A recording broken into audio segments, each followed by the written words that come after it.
Okay, good evening, family. We are chapter 12, part 2. Surely goodness and love will follow me. So tonight, I'm very excited to share with you because we had a good session last night, no? Because this is the second time around for this to be downloaded or this to be preached, to be discussed. Because last night was the yung Saturday group. So, let us pray first.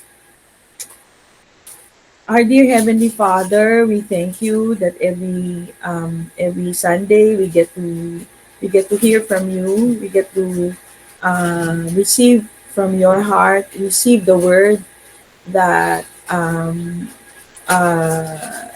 anointed words, Lord, that will help us navigate, Lord, the next days to come. We thank you, Lord, that we see you, Lord, in the Word as our loving Father. We see Jesus as our bridegroom. And tonight we pray that you make us realize once more that you love us, that you care for us, that you are not going to leave us, you are in us. In Jesus' name, amen. Surely goodness and love will follow me. So it denotes what does it denote, no, when you say follow me? It denotes ano ba, Lex? It denotes what? Presence, no?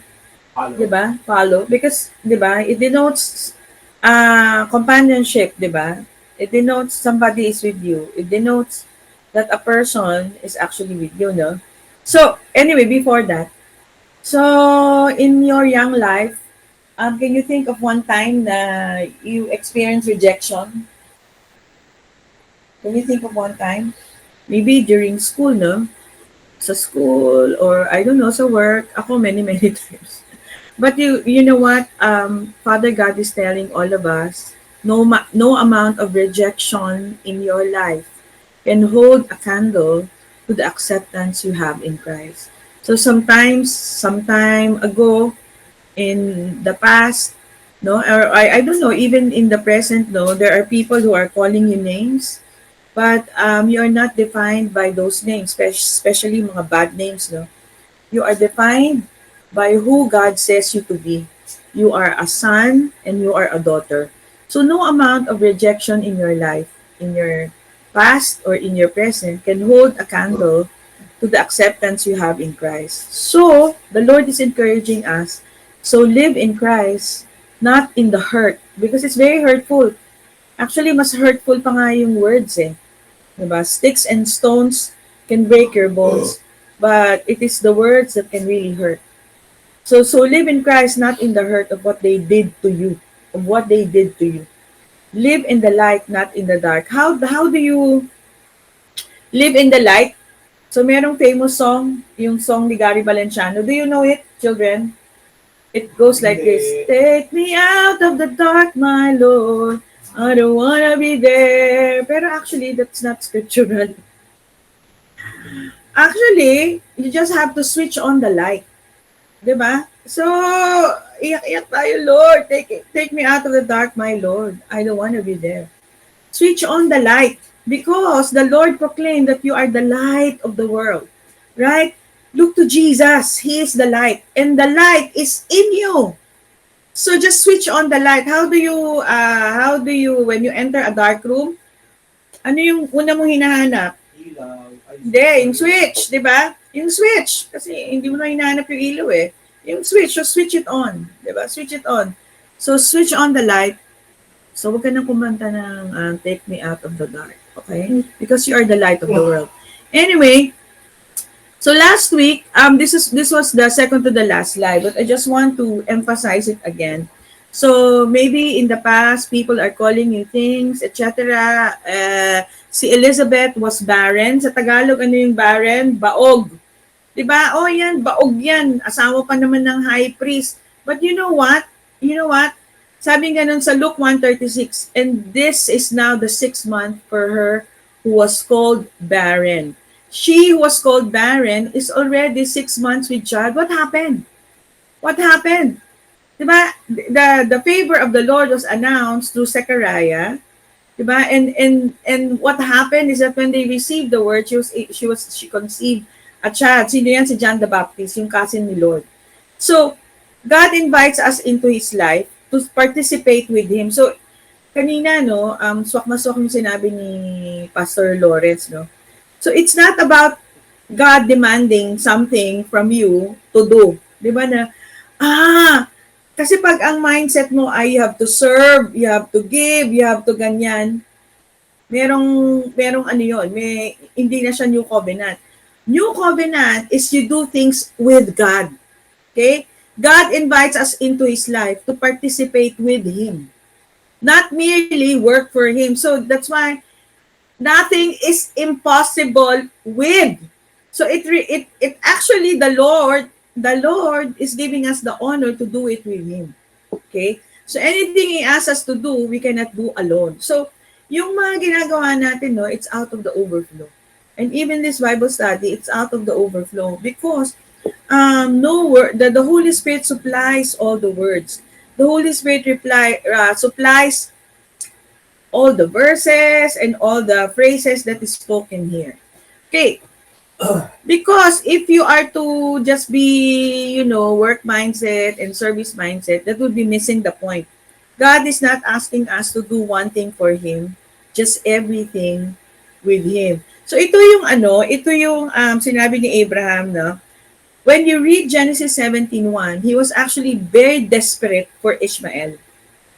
Ang sabi niya, oh, that my son would live in constant awareness that he is with you. And this is also the prayer of us parents here. Ako, si Daddy, I believe si Joel at si Sweet, no? Si Manang Malu and si Manong Edgar and then si Eda and also si Manang Mildred, no? That our children would live in constant awareness that you are with them. That God is with you. Yun yung prayer namin, actually.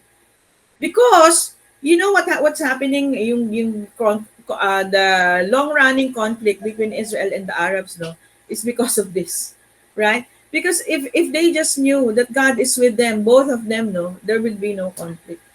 Anyway, so this is the prayer of our hearts for you, that in every circumstance that you find yourself in, happy, may challenge, that you would remember the words of your parents, right? That you would live in constant awareness that the Lord is with you. Okay? And definitely you are not barren. You are productive. You are highly favored. So, Psalms 23, the last verse, 6, no? I will dwell in the house of the Lord forever. Psalms 23 verse 6b. So, what is God looking from us? What is God looking for? Meron bang hinahanap si Lord? Diba? God is looking for people who will worship Him in spirit and in truth. Ano ba yung truth, no? He's looking for a people who will cooperate with the fullness of His presence operating and manifesting through them on a daily basis so that this world gets a full and accurate taste of who Jesus is. First and foremost, you get a taste of the full and accurate of who Jesus is. For in Him, ito yung favorite verse natin last week, in Colossians 2:9 and 10. For in Him, Jesus, all the fullness of Jesus dwells where? In a bodily form. Who is the bodily form? Raise your hands. Tayo, di ba? And in Him, you have been made complete. Okay? In Him, you. So, that's why you can sing, kanina kaya ako pinatugtog yung now that we have the revelation of His presence, now that we have the revelation of our union with Him, this song is, I sing this song very differently. Oh, the glory of your presence, we your temple. Who is the temple? You and I, right? Give you reverence, so arise to your rest and be blessed by your praise as we glory in your embrace. Where? Now feels, which is the place? You. This place. Live in constant awareness that He is with you. So, as long as you cannot see yourself in God, as long as you cannot see that His presence is in you, you're not awakened to the truth, then you will spend a lifetime crying, begging, trying to get into God, where all along, He never left you. Kaya yung, di ba may famous na kanta, si Bette Midler, God is watching us. God is watching us. God is watching us from a distance. Very, very false. So, mali, di ba? Because God is in you. He's not somewhere there and you here. No, He has come down. Emmanuel, God with us. So, hindi yun yung theme song natin. Ang theme song natin, Oh, the glory of His presence. Jesus, all glorious. So the less the church operates from her union, the less you recognize, the less you are not aware of your union with Christ, the more you will think and speak of salvation as if it's about where you will be one day, rather than you have received it already, rather than where you are today. Hallelujah. So in Genesis 3:10 it says, Adam said, I heard your voice in the garden, and I was afraid because I was naked and I hid myself. You know that the Hebrew word for hid is chaba? Chaba! But you know, the root word of chaba is to love, chabab. So Colossians 3:3 says, we are hidden in Christ. Love hid us in Christ from before time began. So, si Adam no nagtatago, no, sometimes ganyan din yung ginagawa natin, tinataguan natin si Lord. As if makakapagtago tayo, di ba? Where can I go from your spirit? Di ba? Diniscuss natin last week. But you know what? God, Abba Daddy God, is always, He knows where you are. But He just wants you to hear His voice, no? So, where are you, Adam? Di ba sabi niya? But praise the Lord, in Colossians 3:3, it says we are hidden in Christ. Love hid us in Christ from before time began. And it still has us hidden in Christ in Colossians 3:3. Fear caused Adam to hide or withdraw himself from God's love. Sin did not separate Adam from God because God could no longer look on sin. No. Fear caused Adam to withdraw himself from God's presence and from His love. So, never think that the Lord looks at you with impunity or the Lord looks at you na dirty or what. No. Love hid us. But a wrong understanding of who God is causes us to hide ourselves from Him. So, ang dami-daming nakikita ko ngayon sa Facebook, no, na pastors na really beating the people. You have to do this, you have to do this, you have to do this. Wawa naman, but I believe that the Lord will one day open the pastor's eyes to really represent the Lord for who He is. Because they are misrepresenting the Lord. Right? The honor and the privilege of really introducing who Jesus is given to the pastor. So I pray that the pastor will really, his eyes will be open and somehow find this recording so that he can properly represent the Lord to himself and also to the people that he are taking care of. Okay? So love He does, but a wrong understanding of who God is causes us to hide ourselves from Him. In Ephesians 3:19, and this is my prayer. This is the prayer of the parents for you, our kids, no? We desire for you to become, and my prayer for myself also, to become intimately acquainted with the love of Christ on the deepest possible level, far beyond the reach of a mere academic and intellectual grasp. Within the scope of this equation, God finds the ultimate expression of their image and likeness in you, so that you may be filled with all the fullness of God, awaken to the consciousness of your closeness with Him. Separation is an illusion.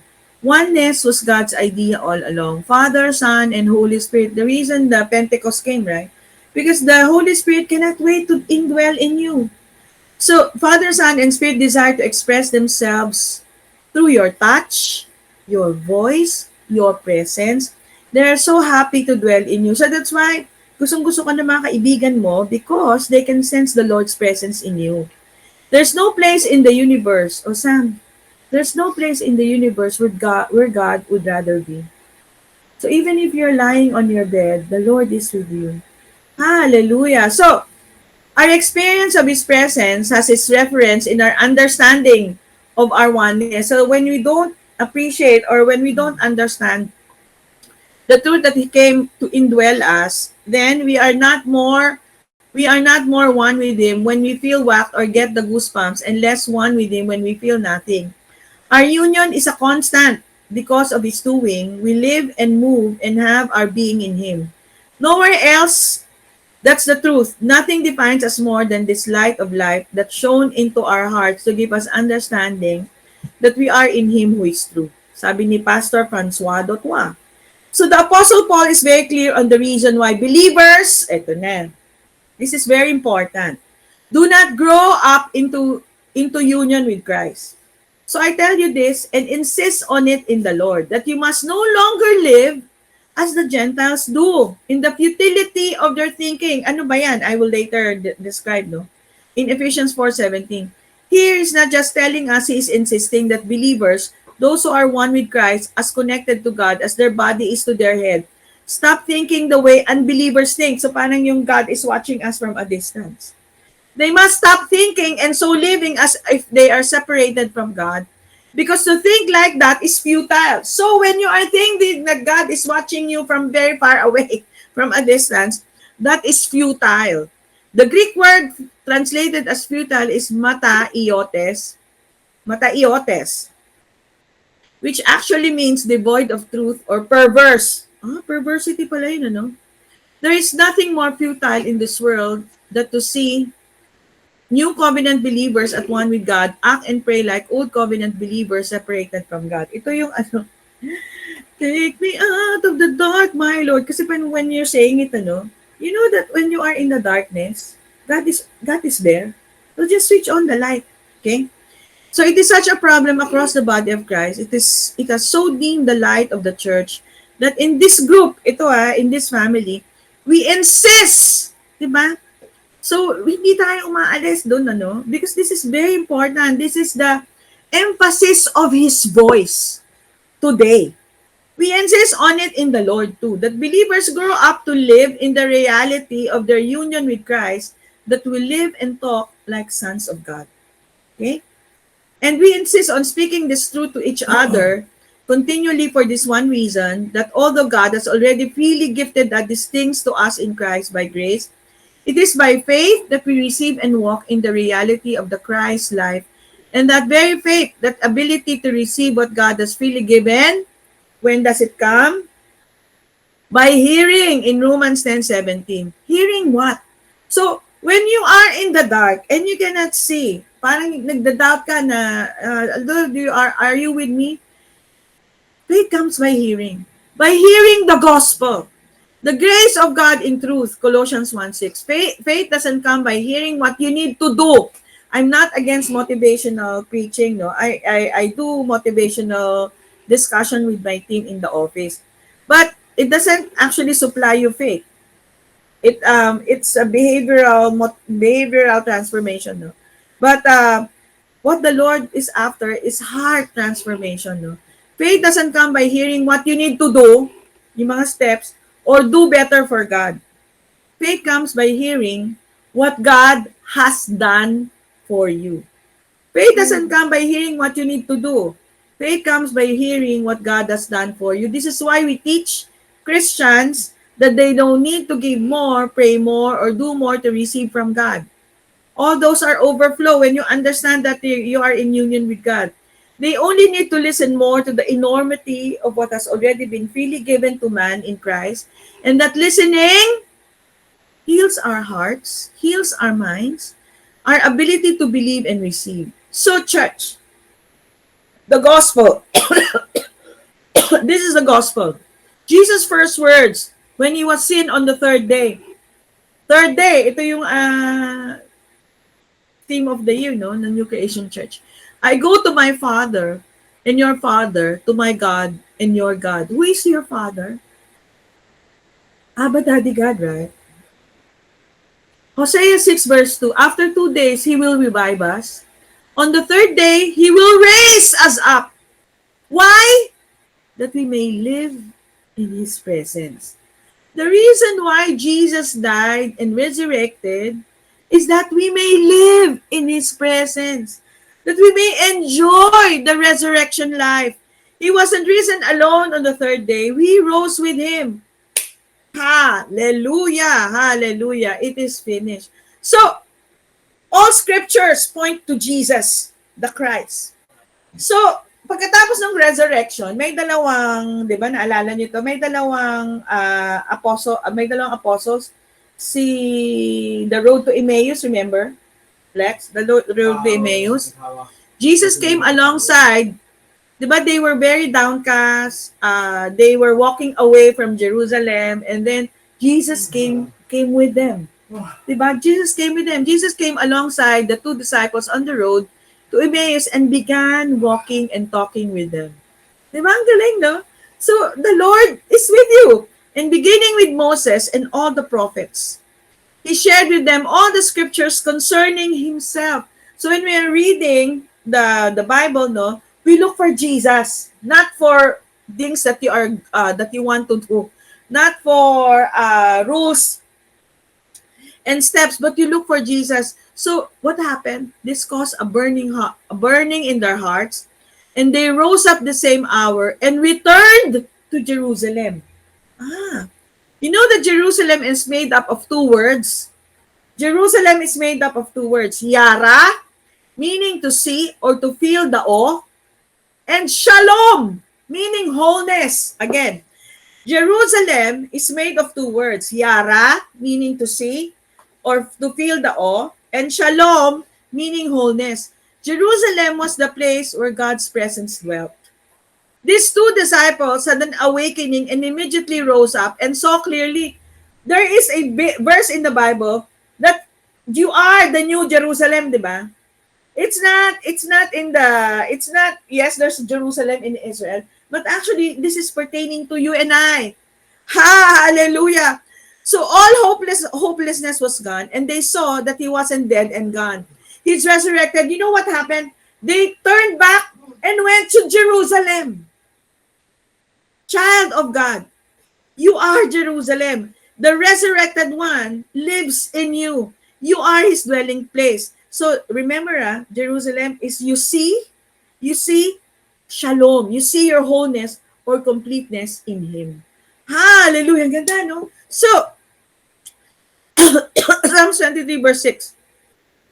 Ito na yung I will dwell, no? Review lang natin. Yashab. Ano ba yung I will dwell, Yashab?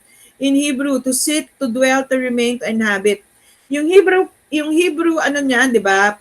There are 3 letters. So, yung pictograph niya ng Yashab is Yod, Shin, Bet. And it's saying when work is finished, we return to the house to sit down at the end of the day of our labor. In Greek, it is abide. Diba? It is abide. And it is a word for oneness. It is a word that's mentioned several times in the Gospels by the Apostle John. It is meno. So yung yashab is meno in Greek, meaning to dwell or to be present. And it denotes permanency. It denotes permanency. Jerusalem. You are Jerusalem. So you have to see your wholeness, no? So, the last words of our Lord Jesus as He offered Himself to God. Where? Ano yun? It is finished, completed, done. So, it is actually in the Aramaic, kala, which has 2 meanings. It means to be finished, and it is also the word for bride. Bride. Our name was the final word Jesus spoke. My bride. He found His rest in saving you. He found His rest in loving you.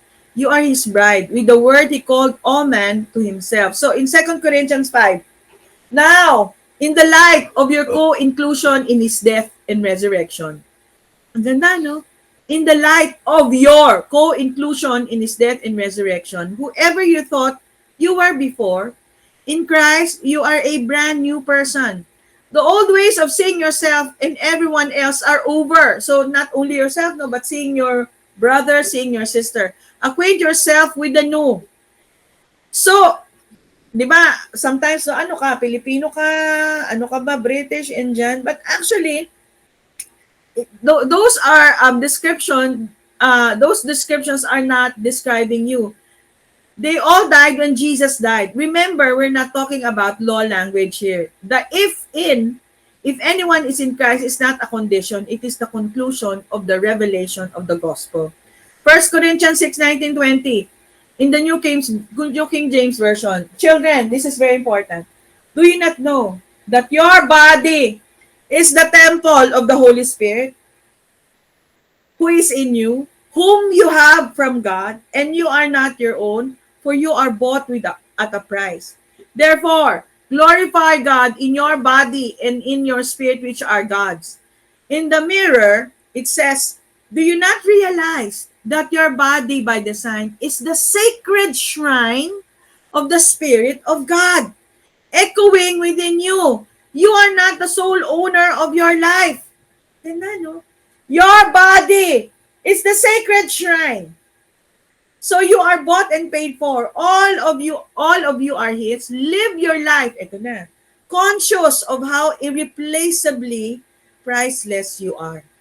Live your life conscious of how irreplaceably priceless you are. You host God in your skin.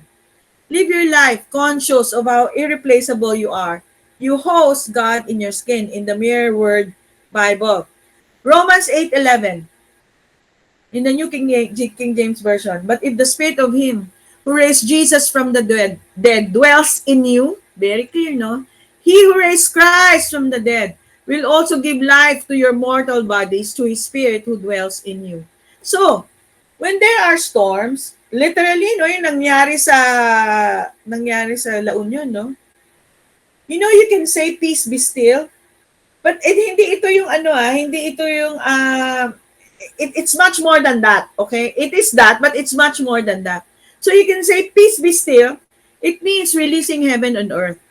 So we are grateful. We have many ways to stay informed and safe. So like yung mga alerts, yung mga NRDVMC, yung ganyan, and even mga diagnostics, di ba? Kapag nagpapa-test ka sa mga doktor, no? But it should make us pause. Okay?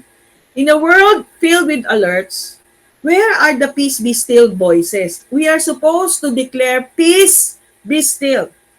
We are not talking about ignoring danger. Definitely not. It's about carrying authority in the midst of it.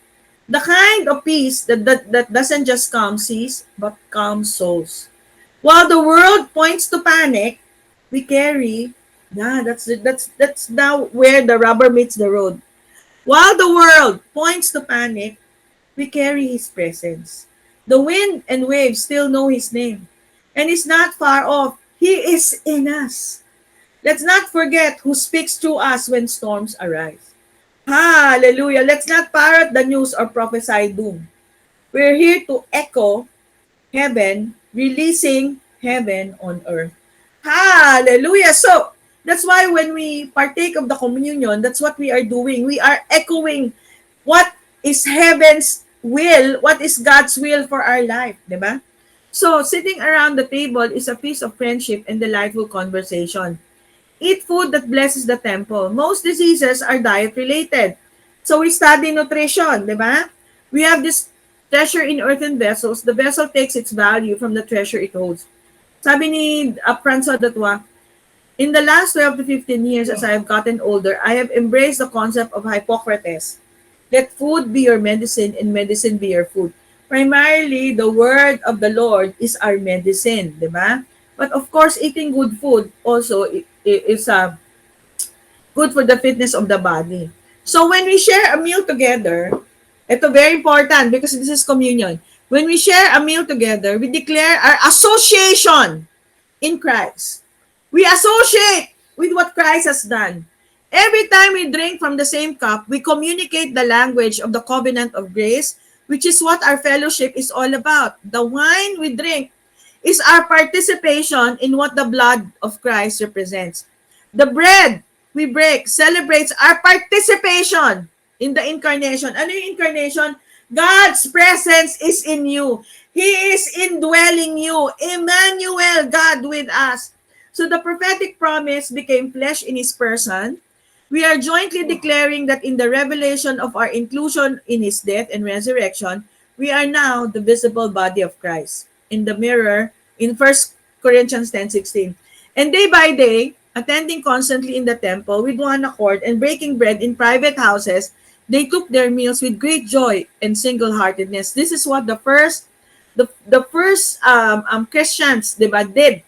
And power came out, diba? There were many, many healings. There were many, many who came to the Lord Jesus Christ. So, child of God, living from a place called God, it looks like this.